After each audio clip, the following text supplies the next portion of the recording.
బొల్లారంలో 56 లక్షలకే gated కమ్యూనిటీలో 2 BHK flat. Just call. Media మిత్రులందరికీ నా నమస్కారం. 2019 నుంచి 24 వరకు పదే పదే Telugu Desam party, Janasena party, Bharatiya Janata party ఆనాటి ప్రభుత్వం పైన, ప్రత్యేకంగా టీటీడీ వ్యవహారాలపైన చాలా స్పష్టమైన ఆరోపణలు చేస్తాం జరిగింది. ప్రధానమైన ఆరోపణ, భక్తుల్ని ఏకంగా దేవుడికి దూరం చేశారు. ఏ ప్రభుత్వం చేయని విధంగా అన్ని ఛార్జీలు విపరీతంగా పెంచారు. సామాన్యులు వెళ్లి భక్తుల దగ్గర దర్శనం చేసుకునే పరిస్థితి లేకుండా చేసింది ఆనాటి వైకాపా ప్రభుత్వం.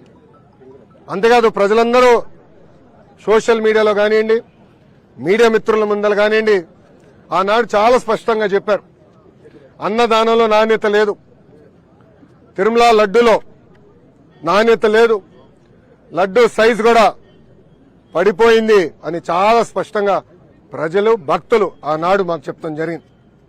నేను పాదయాత్ర చేస్తున్నప్పుడు చంద్రగిరి నియోజకవర్గంలో ఏడుకొండల వైపు చూసి ఆనాటి ముఖ్యమంత్రి జగన్మోహన్ రెడ్డి గారు చెప్పా, ఏడుకొండల జోలికి వెళ్లొద్దు, మీరు సర్వనాశనం అవుతారని.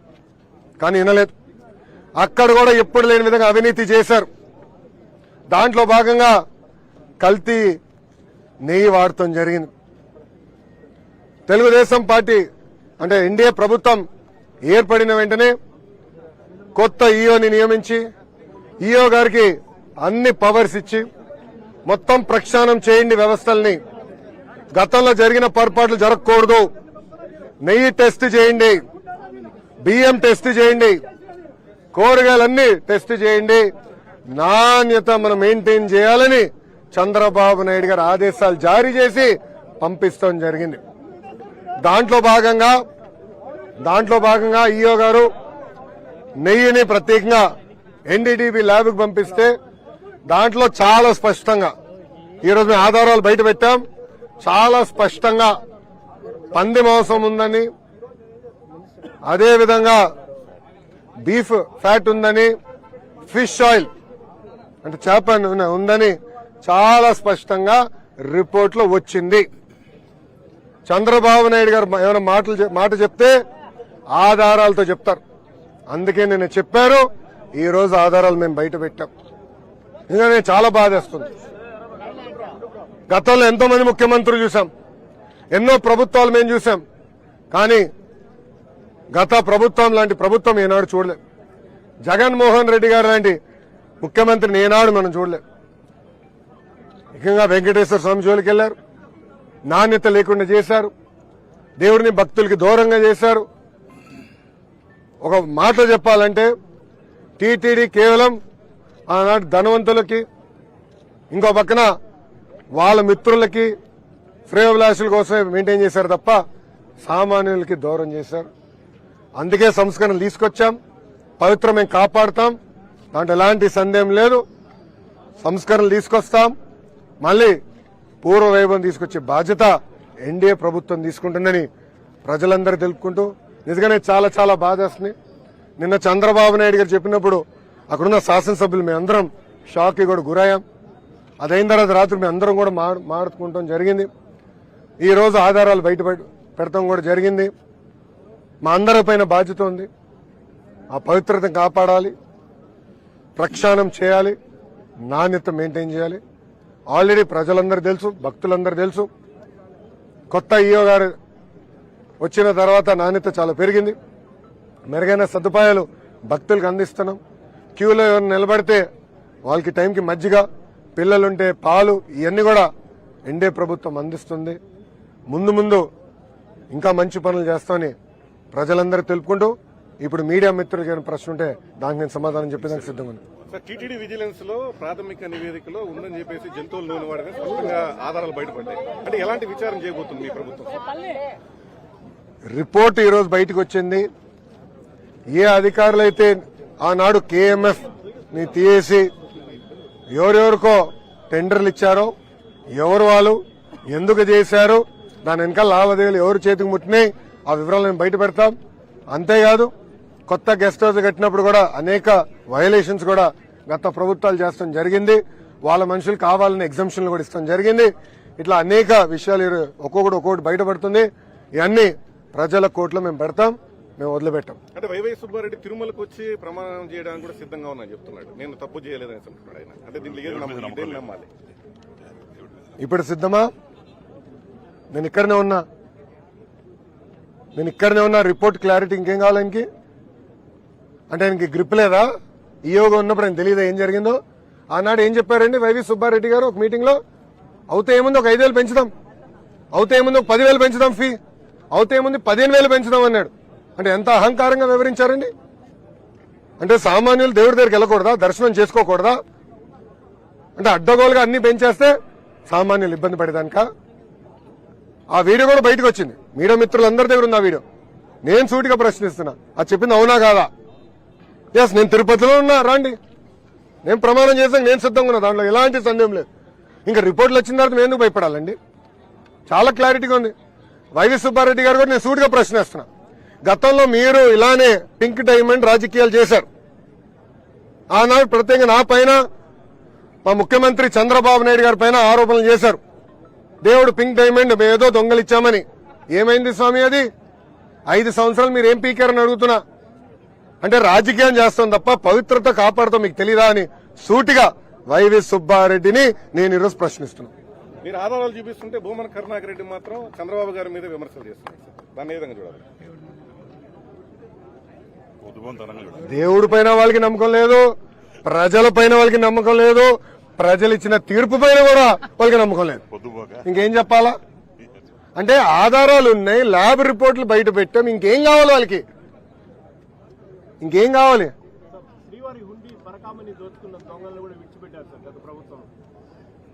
అన్న అన్ని ప్రక్షాళన చేస్తాం. అనేక అవకతవకలు జరిగినాయి, మీడియా మిత్రులందరూ తెలుసు, మీరు తిరుపతి వాసులు. నేను గతంలో వచ్చినప్పుడు కూడా మీరు నా దృష్టికి తీసుకొచ్చేవారు, ఇది జరుగుతుందనా అది జరిగిందనా అని. కూడా పాదయాత్రలో కూడా భక్తులు నన్ను కలిశారు, వాళ్ళు ఎదుర్కొన్న సమస్యలు కూడా అన్నాడు చెప్తాం జరిగింది. అన్ని మేము విజిలెన్స్ ఎంక్వైరీ చేసాం, అన్ని రివ్యూ చేస్తున్నాం, ఎవరిని వదిలిపెట్టాం. పాలక మండలిలో కూడా ఆధారాలతో సహా దొరికిపోయారు. 14 కోట్ల రూపాయలు మాత్రం టీటీడీకి అప్పచెప్పి మిగతా డబ్బులంతా కూడా వాళ్ళు దోచుకున్నారని చెప్పి ఆధారాలతో కూడా ఇప్పటికీ అన్ని విషయాలు పెట్టొచ్చు. స్టేట్ విజిలెన్స్ కూడా దానిపైన ఎంక్వైరీ చేసి వాళ్ళపైన చర్యలు ఏమైనా తీసుకుంటారు? 100% యాక్షన్ తీసుకుంటాం. ఇప్పుడు ఈ మాజీ టీటీడీ చైర్మన్ అరెస్ట్ చేసే అవకాశం ఉంటుందా సార్? ఇద్దరిని, వైవి సుబ్బారెడ్డిని, భూమన కరుణాకర్ రెడ్డి. ఇన్వెస్టిగేషన్ జరుగుతుంది కదా, రిపోర్ట్ వచ్చింది, దానిపైన రేపు ఇన్వెస్టిగేషన్ మొదలు పెడతాం, తప్పనిసరిగా యాక్షన్ తీసుకుంటాం. దీంట్లో ఎవరు ఇన్వాల్వ్ అయి ఉన్నారో వాళ్ళపైన తప్పనిసరిగా యాక్షన్ తీసుకుంటాం. మాట చెప్తున్నా, వాళ్ళు గుండె పైన చేయి పెట్టుకుని ఒక మాట్లాడమని చెప్పండి. నేను సూటిగా వాళ్ళని అడుగుతున్నా, ఎందుకు మీరు కేఎంఎఫ్ కాదని ఇతర ప్రైవేట్ సంస్థలకి మీరు నెయ్యి టెండర్ అందజేశారు? సూటిగా ప్రశ్నిస్తున్నా, గుండె పైన చేపెట్టుకుని మాట్లాడమని చెప్పండి. ఎంత అన్యాయమో చెప్పండి. కేఎంఎఫ్ ఏంటండి? It's cooperative Karnataka milk federation. Pure cow గీతో నెయ్యి తయారు చేస్తారు, ఆవు పాలతో నెయ్యి తయారు చేస్తారు. అలాంటి కంపెనీ కాదని కావాలని వేరే వాళ్ళని తీసుకొచ్చి ఇప్పుడు వాళ్ళ లావాదేవీలకి టెండర్లు అప్పగించారు. ఇప్పుడేమైంది? అన్ని వాస్తవాలు బయటపడుతున్నాయి, మేము వదిలిపెట్టాం ఈ ఇష్యూ. గత 5 ఏళ్లలో శ్రీవారి బంగారు ఆభరణాలు కూడా మాయమే అని చెప్పి ఆరోపణలు వస్తున్నాయి సార్. ఒక అజ్ఞాత భక్తుడు ఇచ్చిన బంగారు కిరీటానికి సంబంధించి రిసిప్ట్ కూడా ఇవ్వలేదు, 9 నెలల తర్వాత రిసిప్ట్ ఇచ్చారని చెప్పి కూడా ఆరోపణలు వచ్చాయి. దానిపైన అలాంటి అన్ని ప్రక్షాళన చేస్తామన్నా. ఇది నేను మొదటిసారి వింటున్నాను, నేను మొత్తం వివరాలు కనుక్కున్న తర్వాత దీనిపైన స్పందిస్తాను. 500 కోట్ల రూపాయలు మీను ఇందులో కమిషన్ల ద్వారా చేతులు మారాయని బీజేపీ, టీడీపీ నాయకులు మీడియా సమావేశంలో పెట్టడం జరిగింది. అంటే విచారణ జరిగిన తర్వాత డబ్బు మొత్తాన్ని కూడా తీసి హుండీలో టీటీడీ ఖజానాలో జమ చేయడం కానీ లాంటిది చేయబోతున్నారు. రెవెన్యూ రికవరీ యాక్ట్ పెడతాం అవసరం అయితే. దేవుడి జోలికి ఎవరెళ్ళినా వాళ్ళు వదిలిపెట్టే ప్రసక్తే లేదు. ఆనాడు చాలా స్పష్టంగా చెప్పాం, ఏ అధికారులు కానివ్వండి, రాజకీయ నాయకులు కానివ్వండి, చట్టాన్ని ఉల్లంఘించి ప్రజల్ని ఇబ్బంది పెట్టారో, మా కార్యకర్తలు ఇబ్బంది పెట్టారో వాళ్ళందరినీ వదిలిపెట్టానని చెప్పా. నా ఎర్ర బుక్లో వాళ్ళ పేరున్నాయని చెప్పా. అందుకే ఈరోజు ఎర్ర బుక్ చూస్తే వాళ్ళకి భయం. నేను ఎందుకు వదిలిపెడతాను? కొత్తగా వైసీపీ వీడి టీడీపీ జనసేనలో వచ్చే కార్యకర్తలకు తిరుపతిలో ప్రాధాన్యత ఇస్తున్నారని చెప్పి ఆరోపణలు. దానిపైన మీరన్నారు కదన్న, అది ఆరోపణలు. నామినేట్ పోస్టింగ్ ఇవ్వలేదు స్వామి, ఎందుకు కంగారు? అంతా ప్రక్షాళన చేస్తున్నాం. గతంలో క్లస్టర్ యూనిట్ బూత్ అన్న సిస్టమ్ మేము ఏర్పాటు చేసుకున్నాం. దాంట్లో ఎవరు ఎంత బాగా కష్టపడ్డారో మాకు డేటాతో సహా ఉంది. అనేక కార్యక్రమాలు గతంలో తెలుగుదేశం పార్టీ కార్యకర్తలు నిర్వహించారు, చేశారు పార్టీ పిలుపు మేరకు. వాళ్ళందరినీ గుర్తించే బాధ్యత శాసనసభ్యుల దగ్గర నుంచి పార్టీ వరకు అందరం బాధ్యత తీసుకుంటాం. దాంట్లో ఎలాంటి డౌట్ అవసరం. సారీనా ఆల్రెడీ ఇన్వెస్టిగేషన్ జరుగుతుంది కదా, ఆల్రెడీ కొంతమంది అరెస్ట్ చేశారు. ఆ వివరాలన్నీ బయటికి రావాల్సి ఉంది. దానిపైన మొత్తం నేను ఇన్వెస్టిగేషన్ అయినా స్పందిస్తాను. ఏమ్మా అన్ని కుంభకోణాలే స్వామి, నన్ను ఏం చేయమంటావు? టీడీఆర్ బాండ్లు కానివ్వండి, దొంగ కేసులు పెడతాం కానివ్వండి, ఎర్ర చందనం కానివ్వండి, ఆనాడు ఉన్న ఎస్పీగా ఉన్న కొంతమంది ఏకంగా పక్క రాష్ట్రాలకు వెళ్లి మిథున్ రెడ్డి డబ్బులు ఎవడు దోచేశాడని ఆ డబ్బులు విడిపించేదానికి ఆంధ్ర రాష్ట్ర పోలీసులు వెళ్లి కేసు ఫైల్ చేయకుండా ఆ డబ్బులు కూడా వెనక్కి తీసుకొచ్చారు. పార్ట్ ఆఫ్ ద డబ్బులు వెనక్కి తీసుకొచ్చారు. అనేక తప్పులు చేశారు.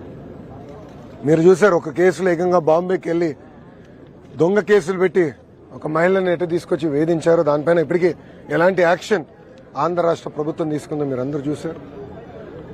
ఏ ఫైలు తెరిచినా దాంట్లో అవినీతి, ఏ ఫైలు తెరిచినా దాంట్లో నాణ్యత లేకుండా పోయింది. ఈ ప్రభుత్వం, గత ప్రభుత్వం చిక్కీ గురించి పెద్ద మాటలు చెప్పేవారు, గుడ్ల గురించి చెప్పేవారు. వెళ్ళేటప్పుడు 200 కోట్లు బకాయిలు పెట్టిపోయారు. ఆ బకాయిలు ఎన్డీఏ ప్రభుత్వం వచ్చిన వెంటనే తీర్చడం జరిగింది. మళ్ళీ మొత్తం సప్లైస్ రిస్టోర్ కూడా చేస్తాం జరిగింది. సో ఇవన్నీ ప్రజలు తెలిసిన విషయమే. ఎవరికి ఊహించిన మ్యాండేట్ మాకు ఇచ్చారు. అంటే 175 స్థానాల్లో 164 స్థానాలు ఎన్డీఏ సభ్యుల్ని గెలిపిస్తాం జరిగింది. సో ఒక పవిత్రమైన బాధ్యతగా మేము అది తీసుకుంటున్నాం. వాళ్ళు ఏ హామీలు ఇచ్చామో ఆ హామీలను మేము నిలబెట్టుకుంటాం. దాంట్లో ఎలాంటి సందేహం లేదు.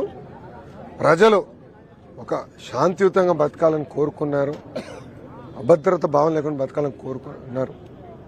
అది ఏర్పాటు చేసే విధంగా ఎన్డీఏ ప్రభుత్వం వివరిస్తుంది.